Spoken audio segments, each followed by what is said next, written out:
Remember to subscribe to our YouTube channel at NDN TV Nigeria. Click on the subscribe button and be the first to get notifications. But for me, I don't think that what we're experiencing in Port Harcourt or Rivers State is enough to declare state of emergency. It's the problem among elites that could be sorted out by the elites. Imposing undemocratic leadership on the state is another way of retrogressing the democracy in the state. It's a way of getting people involved, and we have gone past this stage after years of military rule. We are not going back to that stage. So disagreement among politicians or organs of government is normal in the democratic system. It's not what you bring in a third party that has to do with order and command to resolve. It may not have the techniques that involve in managing conflicts.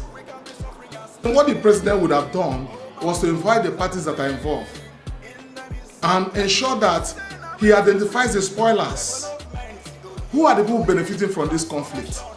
Those are the issues he must address first, because if you discover that even the parties that are involved are not the actors, there are those who are playing behind the scene role that these actors or these parties that are involved fall back to get their advice from. So those ones are the ones that are playing their script. If the president desires to reconcile them and act as a mediator without having a position or without taking a position already, it will be much easier. This one is saying present budget. This one is saying he did not inform me. So what is there? It's all about finding a common friend. Say, look, you go and present the budget. You, so the governor is coming to present the budget.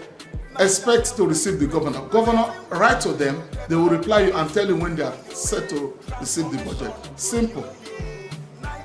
Except there are political undertone that they've advanced or they want to advance using the crisis as a small screen to achieve their goals. Well, I presume that the president was a Democrat. If you look at his antecedent, he was among the NADECO, he was in NADECO, he was in the struggle that led to the demise of military rule. And I feel that his proclamation has some political undertone. Maybe there are things they intend to achieve within this short period, meaning that arrogating such powers to himself, powers to make law, powers to regulate, means that there are things he wants to achieve. He wants to use that office within this short period to achieve that I wouldn't want the National Assembly to come in or to intervene. And that, to me, is autocratic in nature. It's becoming the king instead of the president. It's becoming a monarch, not even a constitutional monarch, than the president. So we are running a constitutional democracy that spells out how each organs of government should function. And if the executive had gone beyond their bounds, I think the National Assembly had to call him to order. Now we'll have a kind of rubber stamp. Legislative members cannot even speak for themselves. Not in the time of Okadigbo and co, when they were able to resist the former president Olusegun Obasanjo. If you look at how things have gone, in fact they are beginning to lose the value that was bestowed on them earlier before now. They lack what it takes, most of them lack what it takes to be in the National Assembly, because it's the first organ of government, and if there is breach of peace or such proclamation, they will be the first to be consulted. And if the president has taken part of their powers, which is powers to make law and regulate the activities of the House of Assembly, then they have to voice out and see how they can curb the president from his excesses. But I don't see that coming. I'm seeing a situation where there will be bandwagon effect in the legislative arm. We'll have authoritarian system as it is in Port Harcourt. A few days ago, people at the pleasure park were chased out of the pleasure park.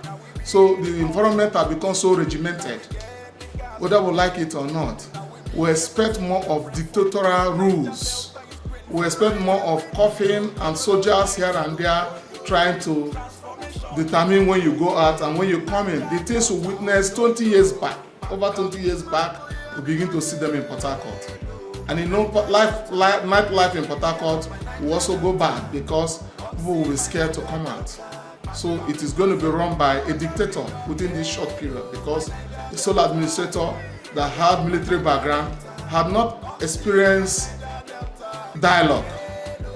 Is focused on order and command. So whether you have anything to explain to them, they don't want to know. As far as I'm concerned, our freedoms in this state have been limited. So it is what the administrator defines. It's only those who preach war have not witnessed war. It's so devastating, and it takes many years to come. I knew, if we are very close to when Yar'Adua was coming, and that when he declared amnesty, you know, he went through a lot to declare that amnesty. It wasn't easy for him to stabilize Niger Delta. So I think dialogue is the key there. The military administrator may not be able to, if he is not able to identify the spoilers and agree on something. It will still be the issue of, let us wait until we have relative calm. Then the suspended governor and the organs of government may continue to do their work. Inside the Niger Delta,